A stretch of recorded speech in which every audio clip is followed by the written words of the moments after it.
What's up, everybody? Welcome to today's stream where we are going to talk about the thing that we all hate to write, but we all have to write, which are abstracts, okay? And what I want to do is I want to think with you using two examples of my own papers. I want to think with you what an abstract is for, what are they used for, and how should they be written once we know the answer to that question, okay? So, if you think about what an abstract is for, people use abstracts to see if they need to read a paper for something that they are writing, right? So, if you think about, most of us when we write, we don't do a literature review for every paper, empirical paper that we write, correct?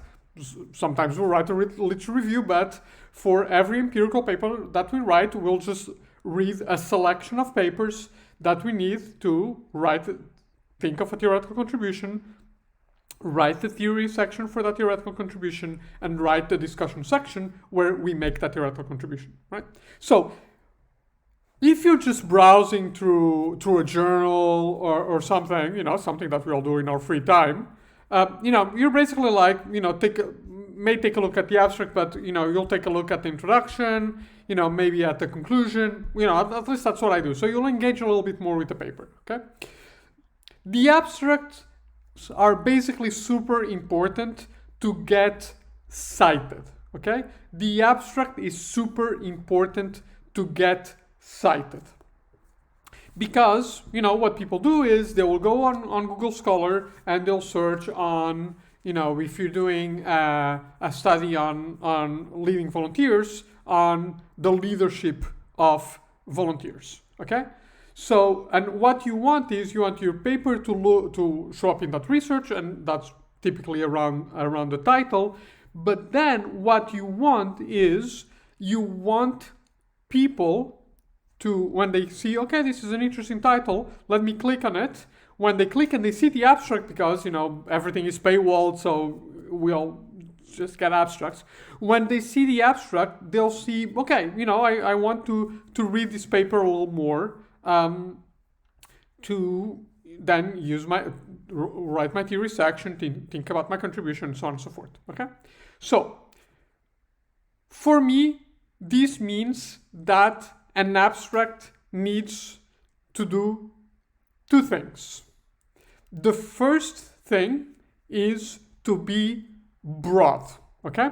So, you want people that are writing a wide range of papers to think that your paper is useful for their paper, okay? The second thing is that you want your abstract to be conceptual, to be theoretical, okay? So these are the two goals that you're going for in your abstract. You want your abstract to be broad, and you want your abstract to be conceptual and theoretical, okay?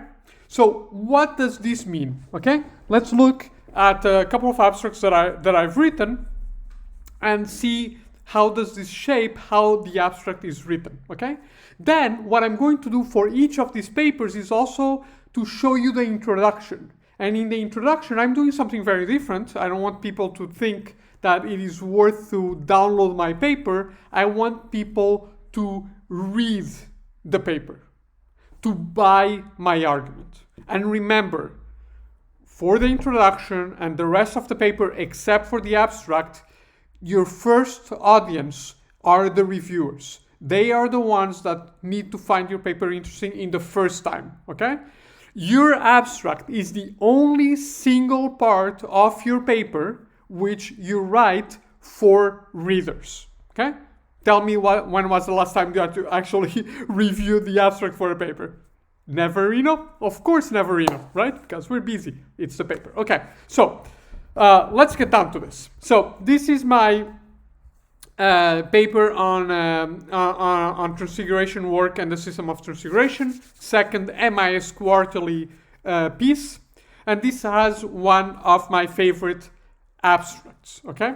So the first thing that I do in my abstract is to cast the contribution of the paper at the most generic way possible. And that is the first sentence, okay? So if you look at the first sentence here, it reads, the quality of an organization's decisions depends on the quality of the data in its information system. Why is this broad? Well, because it can be used as decision making, the quality of an organization's decisions, and it can be used as an information systems paper, but it can also be about data and data quality, okay? Now, let's continue with the abstract and see some useful words. I say here, information quality is ensured by algorithms, okay? So people that are interested in algorithms and automated decision-making processes, they can find this paper interesting, okay? Then we have employees' behavior and practice, employees reporting their own work. So this means that it can also talk to papers about how employees use information technology. And now we're moving into realms of, for example, resistance to information technology. We're moving into realms for deviance for information technology, okay? Then we have the relationship of authority, how managers direct their employees to report their work. So now if somebody is writing about the use of information systems in the relationship of authority, in the relationship between managers and employees, this paper speaks to that. Managers direct employees is also about leadership, okay? So you can see that just in the first paragraph of the abstract, okay? Just in the first paragraph of the abstract, I'm writing the abstract in a way that makes the paper appealing to a wide range of topics. Leadership, business ethics, deviance, algorithms, information systems, decision making, okay? Then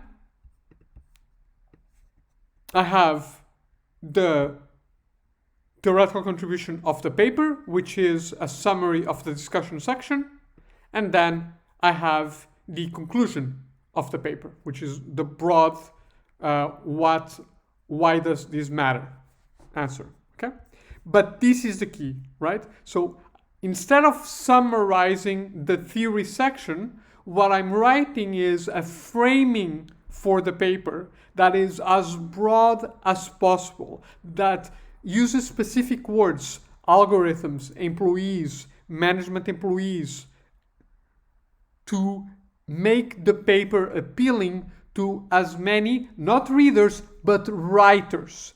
People that are using my paper to write their own papers, okay? So that's the first thing, broad. Second thing, theoretical. What do I mean by theoretical? I mean simply this. The entire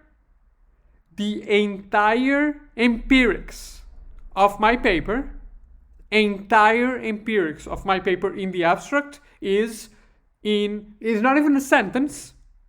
It's 1, 2, 3, 4, 5, 7 words. We draw on a 15-month ethnography. I don't talk to industry, I don't talk to job, I don't talk to profession, I don't talk about anything empirical. Because when people are reading abstracts to see if the paper is something that they want to read for their theory section or for their discussion, for thinking about their theoretical contribution, they don't care about the data. They don't care about the data, right? They care about, what can they use this paper to say? How many sentences can they put Cunha and Carugati 2018 at the end of, okay? Ethics, authority, information systems, information quality, and decision making, at least those. Okay? Now, if you look at the introduction, you see that it has nothing to do with this, right? It doesn't talk about decision making at all. It talks about the quality of data. Okay? It talks about the use and abuse of information systems. This is not here, right? Why? Because the introduction, the front end of the introduction is not a summary of the introduction of the abstract, sorry. It's not a summary of the introduction or the theory of the paper. It is a framing, a positioning of the paper that is basically saying, I am useful to all of you who have come across this abstract because of the title. If you're looking at algorithmic data analysis, I'm here for you. If you're looking at decision making, I'm here for you. If you're looking at deviance, I'm here for you. If you're looking at managers and employees, relationship of authority, I'm here for you. Okay? This is what the abstract is doing. The abstract is not getting people to read the paper. That's what I'm doing in the introduction. So I start the introduction with, a somewhat provocative question, right? To get people, okay, so, well, this is an interesting question. I want to read more. That's not what the abstract is doing. The role of the abstract is to get people to download your paper. It's not to read your paper, it's to download your paper on the database of papers that they are going to use to write whatever they're working on. Okay? That is the role of the abstract. So again, as broad as possible and as theoretical as possible. Theoretical as possible, conceptual as possible means this is all that you're allowed to write about your data. Okay? So let's look at another example, and then I'll let my wonderful listeners or viewers go. Okay, so paper actually published today. Yay, yay, yay. It was accepted some time ago, but it was published today. This paper on leading volunteers. Let me zoom this up for everybody. Let's zoom it up. Okay, so. Okay. Again. Theoretical, very as little data as possible. Now this is a difficult abstract because I had less words to use for the abstract, so let's look at it, okay? Let's begin to look at the second point. Remember, 2 points as broad as possible and as conceptual as possible. So if it's very conceptual, very little empirical, no data. So the only part about data in this abstract is here. We use a qualitative study of maestros of amateur choirs. 1, 2, 3, 4, 5, 6, 7, 8, 9, 10 words. Okay? It's not already too many. Okay, but there are some prepositions there, so please. So anyway. So exactly 10 words. So that's it. That is it. Nobody cares about your data because nobody is downloading your paper when they are writing their own paper, when they're looking for papers to read and cite. And remember, many people cite papers that they don't read. Oh, let's all be honest about it. So if you want people to download, nobody's looking at data when they're deciding whether to download or not. They're not looking at data, period. You may have fascinating data. I think this paper has fascinating data. My MS Quarterly piece has fascinating data. Doesn't matter because people will not care. They will care when they read it. Your fascinating paper should be in the data. You should be in the introduction, a little bit of it, that's fine. Not in the abstract. The abstract is for people to download your paper. That's what it's trying to do. It's telling people this paper is worth reading, it's worth downloading for the theory section of your paper, for the discussion section of your paper, okay? So let's look at this abstract, okay?